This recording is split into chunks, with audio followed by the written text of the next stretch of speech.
All right, this is John Kohler with OKRaw.com. Today we have another exciting episode. Today what we're going to talk about is raw food deficiencies, and is the raw food vegan diet deficient and missing in any nutrients?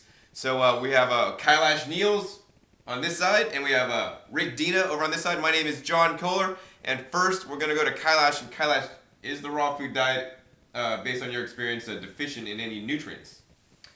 Well, as far as I know, it's not deficient in any nutrients, but the question is, can we absorb all the nutrients that are in the food? So it's not just enough for a nutrient to be in the food, we understand.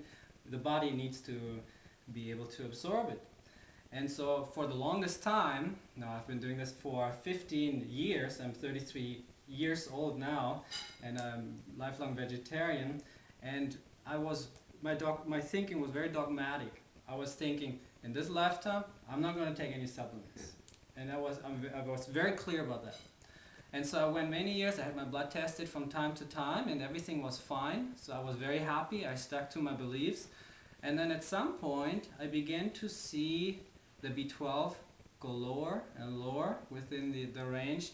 And I thought, this is not too good. What am I going to do? Am I going to break my strong beliefs about not taking any supplements? Or am I going to take a supplement? So I consulted many people, I thought back and forth, and I had my blood tested again, and the B12 went below the range. And so then I thought, I got to do something about this. So I broke my beliefs, and I took a supplement, just over a short period of time. And then I had my blood tested again, and the B12 was fine. And I also had the methylmalonic acid tested, homocysteine tested, and everything was fine, and now it's up again. I'm going to keep monitoring it.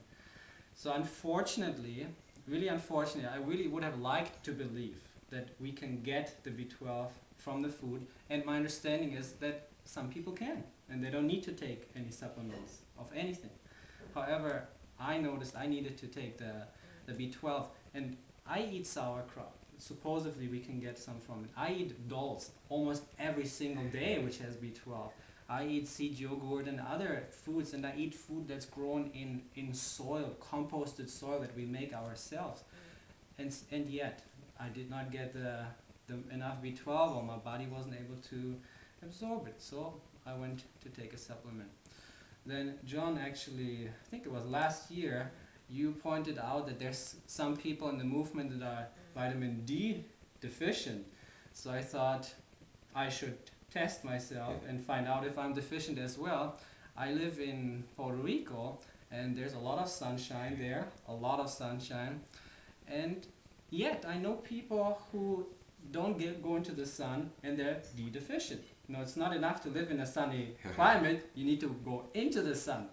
Even when it's hot, just go during the hours that it's a little cooler.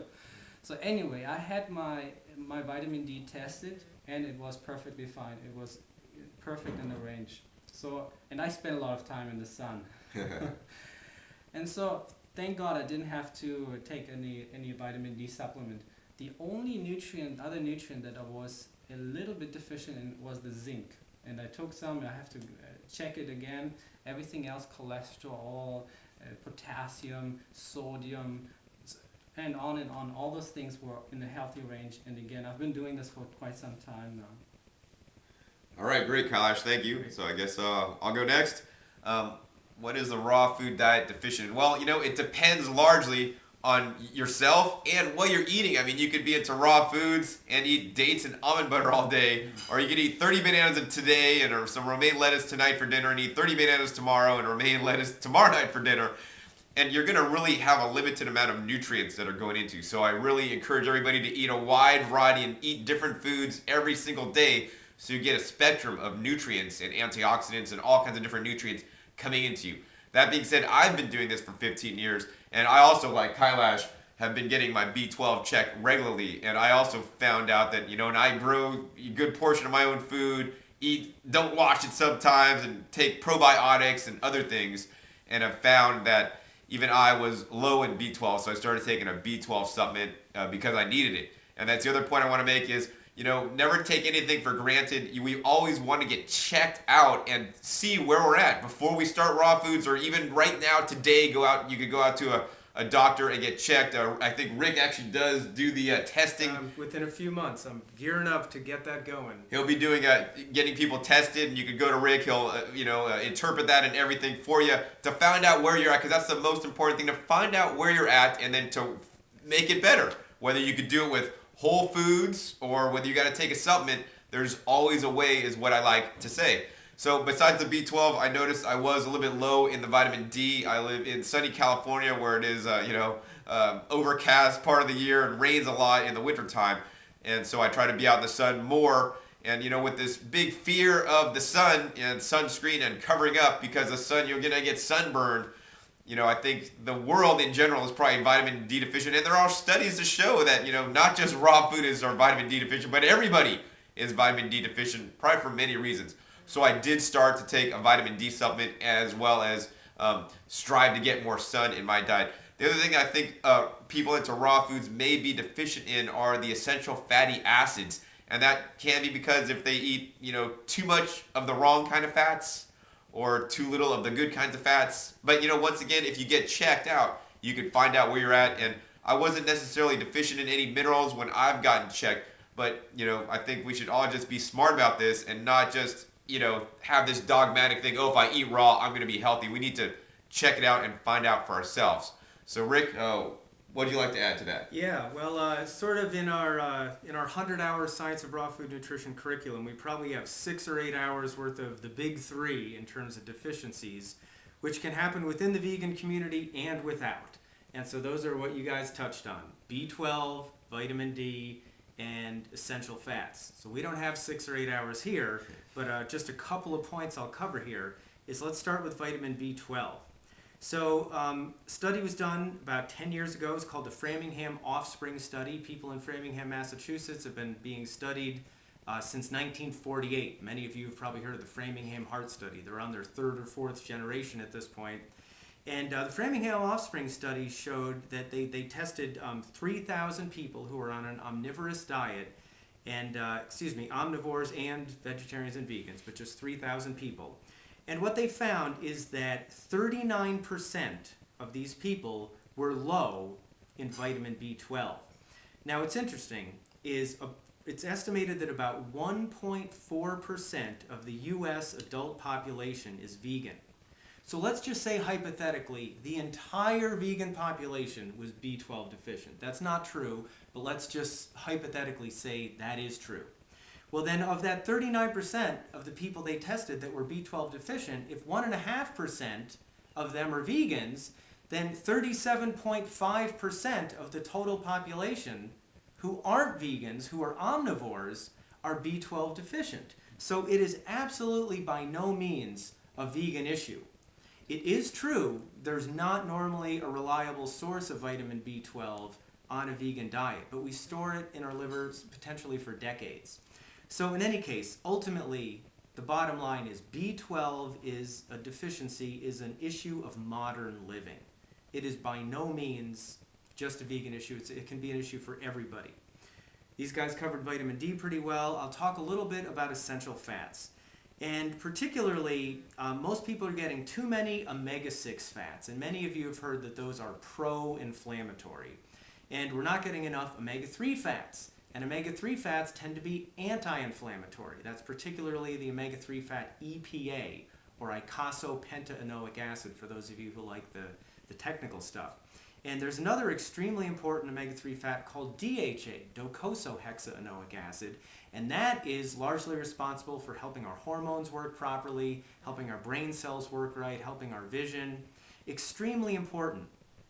Now, there's an omega-3 essential fat called alpha-linolenic acid. That's found in leafy green vegetables, in fresh fruit, in non-leafy green vegetables, and in much higher amounts in flax seeds, chia seeds, and hemp seeds. Now, when our body is healthy, it can easily convert alpha-linolenic acid into EPA, which helps reduce inflammation, and then DHA, which has all the benefits I mentioned. There have been some studies in the peer-reviewed literature that have questioned the human body's ability to make enough DHA out of alpha-linolenic acid. All those studies, by the way, say we get plenty of EPA. Your body makes plenty of that. Now, there are some things, though, that are known within the research community to inhibit the conversion of alpha-linolenic acid found in plants into DHA, which you find in fish, and we'll talk about in a minute, you also find in algae. And they are too many omega-6 fats, and most people are eating way too many omega-6 fats, trans fats, and alcohol, among a few other things. And so most of the population out there, they're doing all of those things. So their bodies really don't make enough DHA.